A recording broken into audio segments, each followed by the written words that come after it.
Hello everyone, I am Ravi Kumar, Assistant Professor of History, Government College, Jammu कला, इस्माइलाबाद। आप सभी को मकर संक्रांति की बहुत सारी शुभकामनाएं।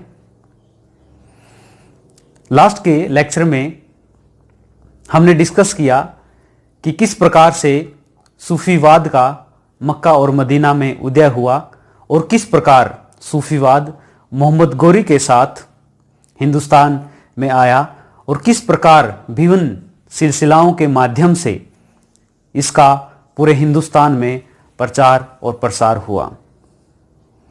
पिछले लेक्चर में हमने ये भी डिस्कस किया कि सूफीवाद किस प्रकार से भारतीय जनमानस का, उसकी विचारधारा का एक अभिन्न अंग बन गया।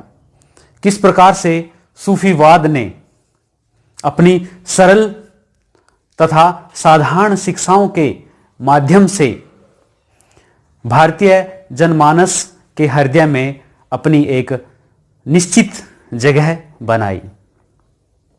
आज हम डिस्कस करेंगे कि सूफीवाद का हिंदुस्तान में क्या प्रभाव पड़ा।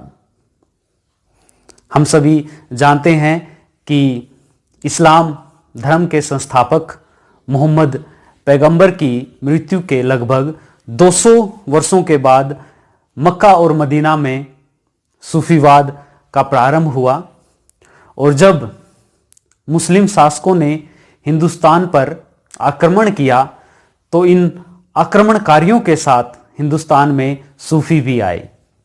सबसे पहले मोइनुद्दीन चिश्ती, जिन्होंने अजमेर में अपना निवास बनाया था, वो हिंदुस्तान में आए और उन्होंने चिश्ती सिलसिले की हिंदुस्तान में शुरुआत करी और इस प्रकार से हिंदुस्तान में अनेक सिलसिले आए और उन्होंने अपनी शिक्षाओं के माध्यम से इस्लाम का हिंदुस्तान में प्रचार और प्रसार किया। लेकिन अब यह प्रश्न उठता है कि किस प्रकार सूफी सिलसिले या सूफीवाद हिंदुस्तान का प्रभाव पड़ा। सबसे पहले विभिन्न प्रकार के प्रभाव पड़े, लेकिन उन्हीं प्रभावों में से हम आज डिस्कस करेंगे। जो सबसे बड़ा प्रभाव सूफीवाद का हिंदुस्तान में रहा वो था इस्लाम का प्रसार। हम सभी जानते हैं कि मुस्लिम शासकों ने हिंदुस्तान में कभी भी जोर जबरदस्ती धर्म परिवर्तन नहीं करवाया था। जो भी अपनी इच्छा से इस्लाम धर्म को कबूल करना चाहता था वो इस्लाम धर्म अपना सकता था, लेकिन कभी भी जोर जबरदस्ती हिंदुस्तान में इस्लाम धर्म को फैलाया नहीं गया। तो क्या वजह थी जिसकी वजह से इस्लाम हिंदुस्तान का दूसरा सबसे बड़ा धर्म बन करके उभरा? और अनेक कारणों में से एक कारण था सूफीवाद का प्रभाव। क्योंकि हम जानते हैं कि किस प्रकार सूफी छोटे छोटे शहरों में, छोटे छोटे कस्बों में, गांवों में बसे और अपनी शिक्षाओं से उन्होंने साधारण लोगों को प्रभावित किया और उनके प्रभाव से बहुत सारे लोगों ने इस्लाम धर्म को कबूल किया, उसको धारण किया। हालांकि सूफी संतों ने कभी भी जोर जबरदस्ती से इस्लाम को कबूल नहीं करवाया, क्योंकि उनका तो मानना था कि सभी धर्म एक हैं, सभी भगवान अल्लाह हैं, भगवान एक है। चाहे आप किसी भी धर्म में रहें, चाहे आप हिंदू हो, मुस्लिम हो, सिख हो या फिर ईसाई हो, आप पूजा तो एक ही भगवान की करोगे। आप पूजा तो उस डिविनिटी की, उस देवीय शक्ति की करोगे। तो यही वजह थी कि बहुत संख्या में, विशेष करके ग्रामीण क्षेत्रों में, लोगों ने सूफी संतों के प्रभाव में आकर के इस्लाम धर्म को कबूल किया। दूसरा प्रभाव हिंदुस्तान में सूफियों का था कि उनके प्रभाव से भारत में बहुत सारी स्थानीय भाषाओं का प्रचार और प्रसार हुआ, क्योंकि जो सूफी संत थे वो जहां भी जाते थे वहां की स्थानीय भाषा में ही अपना उपदेश, अपनी शिक्षाएं देते थे। वो हमेशा स्थानीय भाषा में बात करना ज्यादा पसंद करते थे। मुझे एक वाकया याद आता है अमीर खुसरो का। अमीर खुसरो भी एक बहुत बड़े सूफी संत निजामुद्दीन औलिया के शिष्य थे और वो दिल्ली सुल्तानों के दरबार में रहते थे अमीर खुसरो। तो एक बार जब वो दरबार में बैठे थे तो एक दरबारी ने उनसे पूछा और उन्होंने अरबी भाषा में उनसे सवाल किया। तो अमीर खुसरो ने बड़ा ही शानदार जवाब दिया था कि अगर आप मेरे से जानना चाहते हैं, अगर आप मेरे से सीखना चाहते हैं तो मेरी मातृ भाषा हिंदी में पूछिए।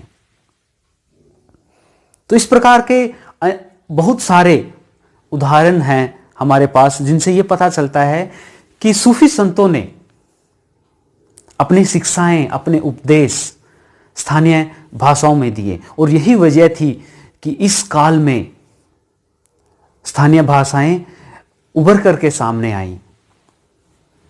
तीसरा प्रभाव जो सूफियों का हिंदुस्तान में था वो था संगीत का विकास, क्योंकि हम सभी लोग जानते हैं कि इस्लाम धर्म में संगीत की पाबंदी है, लेकिन सूफी संगीत को अल्लाह से मिलने का एक माध्यम मानते थे।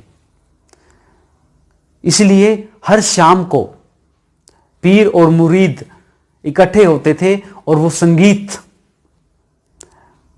का आनंद लेते थे और वो संगीत के माध्यम से अल्लाह को, उस परमपिता परमेश्वर को प्राप्त करने की कोशिश करते थे।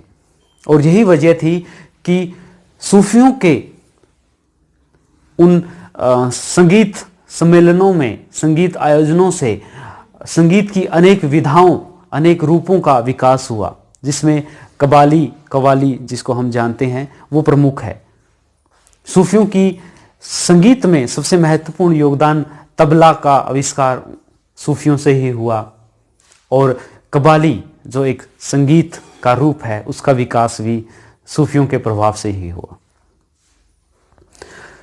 अगला प्रभाव सूफियों का हिंदुस्तान में था उर्दू साहित्य का विकास। जो उर्दू भाषा है वो हिंदी और पर्शियन यानी कि फारसी, इन दोनों का मिश्रण से उर्दू का जन्म हुआ है।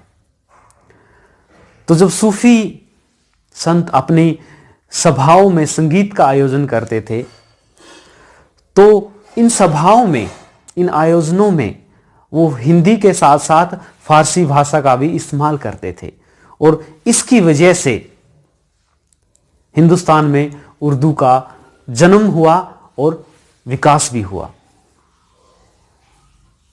उसके बाद सूफियों का हिंदुस्तान में जो प्रभाव था वो था हिंदू मुस्लिम एकता को बढ़ावा।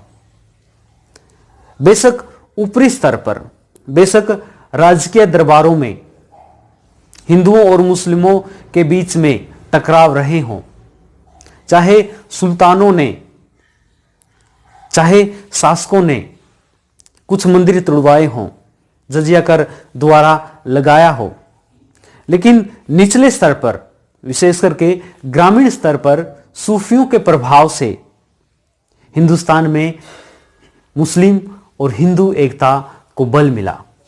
क्योंकि जो सूफी थे वो अपने अपने निवास में, अपने पूजा स्थल में जितना आदर मुसलमानों का करते थे उतना ही आदर वो अन्य धर्मों का भी करते थे।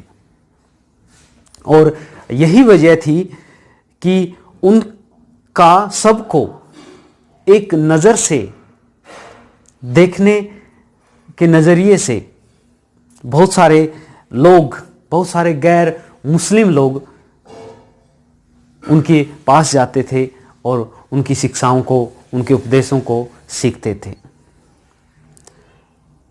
इसके अलावा सूफियों ने हिंदुस्तान में धार्मिक सहनशीलता को बढ़ावा दिया।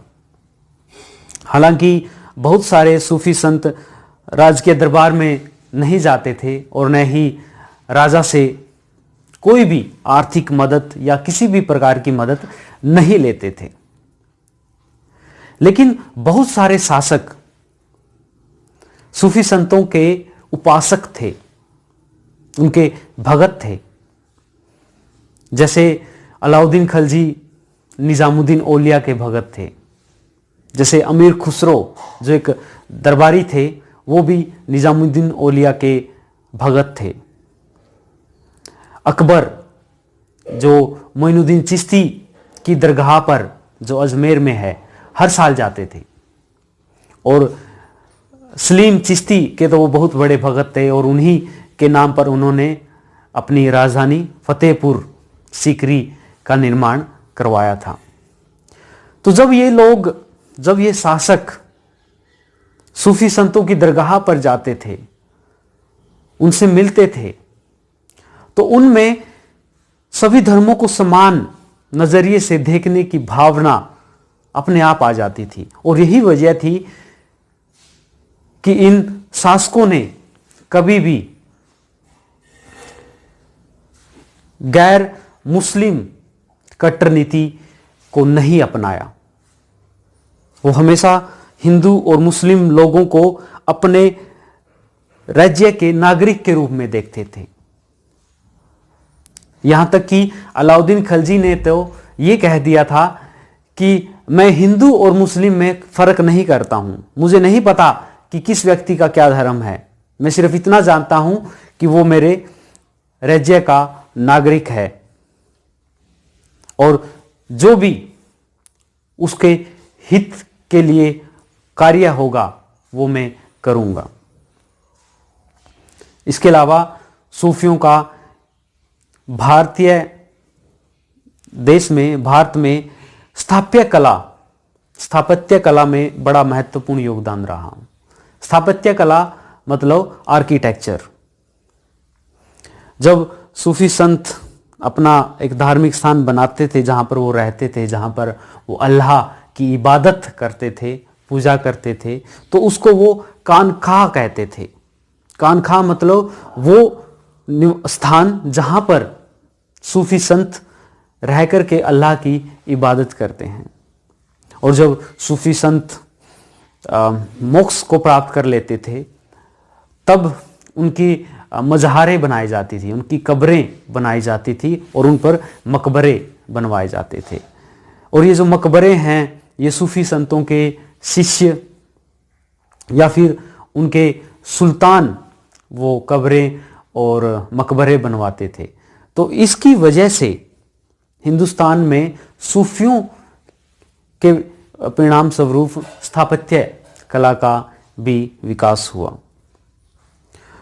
और सबसे बड़ा प्रभाव मेरे नज़र में सूफियों का जो हिंदुस्तान में था वो था कि सूफियों के प्रभाव से हिंदुस्तान में एक मिली जुली संस्कृति का विकास हुआ, जिसको हम गंगा जमुना तहजीब कहते हैं।